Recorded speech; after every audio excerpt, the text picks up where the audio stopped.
Bonjour à tous, bienvenue à l'atelier Énéagramme. Quand le 4 involue en 2, est-ce que le 4 va aider sans prendre de plaisir à cela?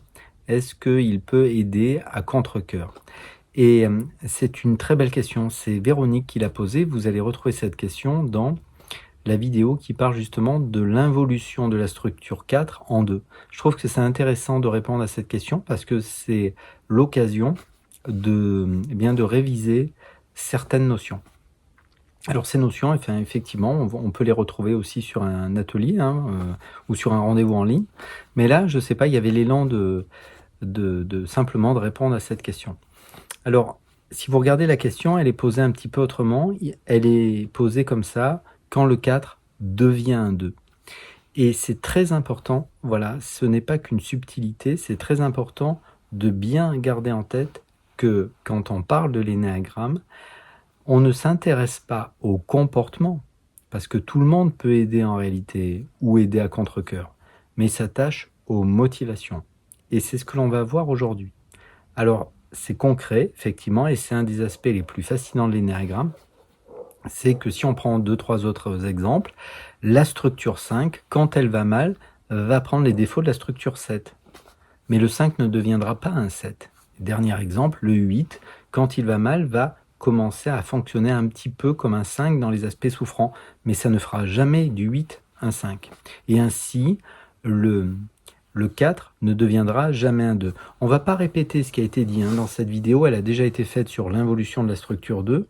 Rappelons simplement que oui, on est dans le centre de l'image, oui, le retour potentiel que l'autre a sur moi est très important, c'est-à-dire est-ce que l'autre me valide, est-ce que l'autre me reconnaît, c'est quelque chose d'important. Et là, on pourrait dire qu'il y a des stratégies différentes quand on est dans le centre de l'image. Il y a la stratégie 2, il y a la stratégie 3 et la stratégie 4. Et effectivement, la manière dont le 4 et le 2 va rechercher, on va dire, de l'amour, pour dire autrement, de la présence, c'est-à-dire de la validation humaine, eh bien ça va être très différent. Et c'est justement cette manière un petit peu particulière qu'a le 4 de vouloir chercher de l'attention qui va le rendre tant dépendant. Parce que c'est ça dont il est question en réalité. C'est-à-dire que quand le 4 involue en 2, c'est sans doute pas là qui va être le plus dans l'aide. C'est pas là qui va aider les autres. Au contraire, il va devenir dépendant. Alors le 2 est dépendant de l'autre, il attend de l'autre un retour, quelque chose qui vient me valider humainement. Le 2 a du mal à se valider soi-même. Peut-être qu'il ne s'aime pas assez le 2, c'est une évidence. Peut-être qu'il a été rejeté dans son enfance. Le rejet d'ailleurs, c'est son attention première. Il ne veut pas reconnaître ses propres besoins, ce qui est très différent de la structure 4, qui au contraire, lui, sent tout le temps ses émotions, il a toujours l'impression qu'il manque quelque chose, il recherche de l'intensité émotionnelle, il recherche des profondeurs, il recherche finalement à vivre des moments très forts. Le 2 vit pas ça, le 2 veut aider l'autre, et à travers l'aide et le sacrifice potentiellement, parce que ça peut prendre cette forme-là, qu'il offre finalement à l'autre, eh bien il recherche dans le regard de l'autre, dans le comportement de l'autre une validation. Et ça, c'est très loin de la stratégie du 4. Donc le 4 va devenir dépendant comme un 2 quand il va mal. Voilà. Et ça, à ce moment-là, il n'aidera plus. Il sera dépendant pour les choses, on va dire, courantes, les choses de la vie courante. Remplir une déclaration d'impôt, je le dis souvent. Faire les courses, faire à manger, le linge. Tout ça risque d'être compliqué pour le 4 quand il va mal. Alors que le 2 est un être assez terre à terre finalement. Il agit quand même dans le monde. C'est une énergie très yang, c'est-à-dire il est dans l'action le 2. Alors que le 4 est yin, c'est-à-dire c'est une énergie intérieure. Alors quand il va mal, alors c'est possible, bien sûr, quand il va mal, qui va aider les autres. On peut tout à fait imaginer un 4 qui serait au sein d'une entreprise et qui continuerait à offrir ses services à l'entreprise sans prendre du plaisir à ça. Il est appelé à vivre de la tristesse, de la mélancolie. Ça peut être dur, effectivement, pour le 4. Par contre, voilà, et je trouve que c'était ça qui était intéressant dans cette question qui était posée par Véronique, c'est que quand le 4 aura dépassé ses blessures, quand il aura posé les pieds sur terre, quand il aura commencé à matérialiser quelque chose qui le concerne directement, quand il demandera moins à la vie des shoots émotionnels extraordinaires, quand il demandera moins à l'autre de le valider, comment il recherche cette validation de l'autre? Eh bien, le 4 s'intéresse à quelque chose de particulier. Voilà, c'est pour ça qu'on l'appelle parfois l'artiste, et il veut que l'autre le reconnaisse pour cette chose-là.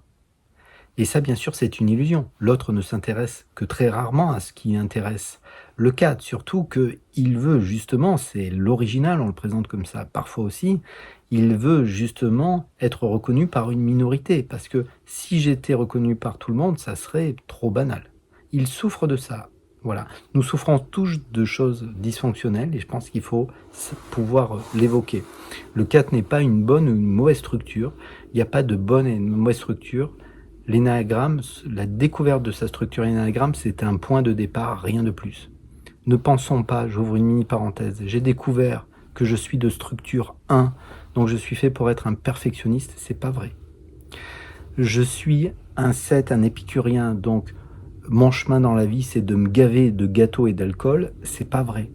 Je suis un 8, donc mon chemin c'est d'écraser littéralement tout ce qui m'entoure, c'est pas bon, c'est pas ça non plus. Je pense que c'est important. L'énéagramme a été énormément simplifié, je trouve.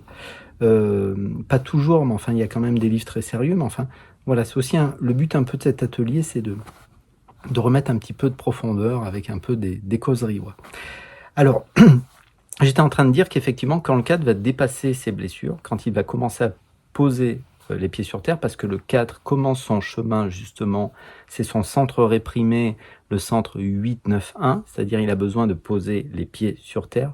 Le centre 8-9-1 est représenté naturellement par le corps. Voilà, il a besoin de poser, de s'enraciner et d'avancer. Et d'avancer, mais pas un jour ou deux dans une direction, vraiment, de commencer à matérialiser.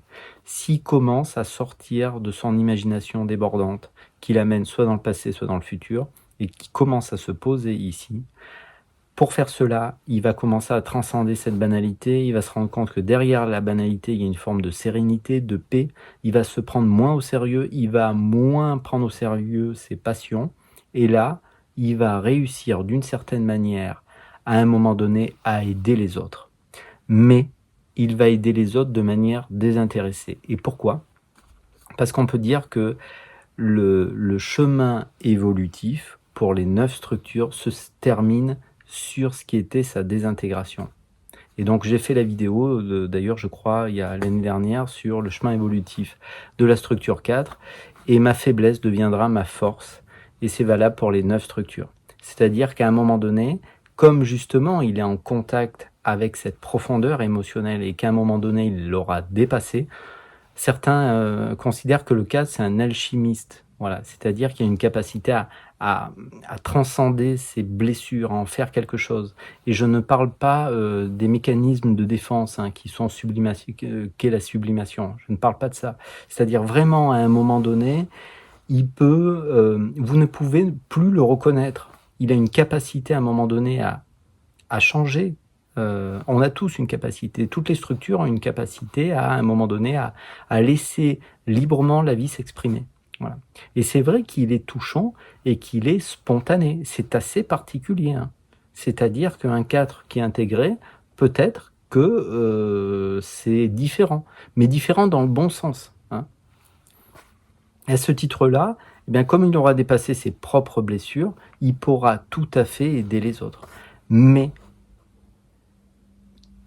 il n'a pas besoin de la validation des autres. C'est-à-dire qu'un 4, s'il commence à aider de manière désintéressée, et c'est vrai que c'est un paradoxe, mais comme il est en relation avec ses profondeurs émotionnelles, qu'il ressent justement quand ça va et quand ça va pas, eh bien parfois le 4 est assez à l'aise avec la souffrance de l'autre. Parce que la souffrance de l'autre est une forme de garantie de profondeur émotionnelle. Donc, il va effectivement se sentir comme un poisson dans l'eau avec des gens qui souffrent parce que la souffrance, il la connaît bien. Alors qu'il peut s'ennuyer à mourir avec des gens finalement qui parlent de la pluie et du beau temps. Donc, cette aide, bien sûr, peut prendre différentes formes. Il peut, comme tout le monde, à un moment donné, parce que c'est aussi une énergie yin, c'est-à-dire c'est une énergie féminine, hein, tournée vers l'intérieur. S'il est avec un être qui a une énergie très yang, eh ben oui, il peut être emmené à aider les autres sans en avoir forcément, sans forcément en avoir envie. Il peut malheureusement être manipulé par cette énergie yang, comme tous les profils yin finalement. Mais donc ça peut arriver effectivement qu'il aide et que ça soit plus souffrant qu'autre chose. Mais quand même, il peut aider, mais l'aide qu'il va offrir, contrairement à la structure 2, il va rien attendre en retour. C'est-à-dire que les compliments, le 4 ne sait absolument pas quoi en faire. C'est-à-dire, lui dire merci, ça ne le touche pas du tout. Et pour ceux qui ont un doute entre être un 4 ou pas, eh bien, aussi fou que ça puisse paraître, si vous faites des compliments à un 4, ça ne le touche pas, il va les rejeter. Voilà, vous me mettrez en commentaire si vous êtes de structure 4 ce que vous en pensez. Mais quand il aide de manière désintéressée. Donc, je ne retire aucune valeur égotique dans mon aide. Donc j'aide, est-ce que ça c'est aider à contre-cœur? C'est pas sûr. Est-ce que c'est aider de manière désintéressée? Oui, sans rien attendre en retour. Alors bien sûr, il y a toujours cette notion de, effectivement, de pouvoir attendre un salaire, si c'est votre métier d'aider. Mais c'est presque, vous savez, des voies spirituelles, hein. C'est-à-dire aider sans rien attendre en retour, sans attendre, on va dire, un retour égotique. On peut appeler ça le karma yoga, hein, si on prend l'avion et qu'on va dans d'autres pays. Donc c'est intéressant cette notion d'aide, parce que aider, sauver n'est pas la même chose, et quand même, voilà, d'une certaine manière, le 2 eh bien, joue cette position du sauveur. On est dans le triangle dramatique, c'est terrible. Je ne reparle pas du triangle dramatique, là aussi il y a les vidéos, et puis vous connaissez peut-être, si vous voulez aller voir ce que c'est. Donc voilà ce qui me venait très spontanément, là, sur ce petit format, toujours pareil, qui fait 10-15 minutes. Mais l'énéagramme s'attache vraiment aux motivations. Les comportements n'ont pas beaucoup d'importance. Et effectivement, le 4, dans ses motivations souffrantes, veut être reconnu pour sa différence, peut être reconnu pour son originalité, sa singularité. Mais plus il va être sur son chemin évolutif, plus il va être dans l'action spontanée, plus il va se retrouver. Et à un moment donné, il peut se retrouver que s'il plonge à l'intérieur de lui, hein. C'est-à-dire qu'à un moment donné, où est située l'énergie? Est-ce que c'est situé dans un fantasme, une situation plus tard qui est fantasmée? Malheureusement, c'est souvent comme ça, hein, chez la structure 4. Ou au contraire, est-ce que c'est devenu plus terre à terre, plus concret? Et si c'est le cas, après, plus problématique, quoi. Et je peux aider, mais j'attends rien en retour. Donc finalement, aider n'a pas de valeur. C'est curieux. Ça a peut-être une valeur pour la personne qui va recevoir l'aide, mais pas pour le 4. Vous me mettrez en commentaire si ça vous parle ou pas. Et ça sera une bonne manière de voir si je suis 4 ou 2, parce que le 2, quand même, il y a une forme d'orgueil, il y a quelque chose qui a besoin d'être dépassé, c'est-à-dire je t'aide, mais enfin quand même, j'aime bien le retour que ça m'offre, hein. Un petit pouce, vous abonner, et puis voilà, si vous voulez faire un rendez-vous, encore une fois, c'est toujours possible. Peut-être à bientôt. Au revoir.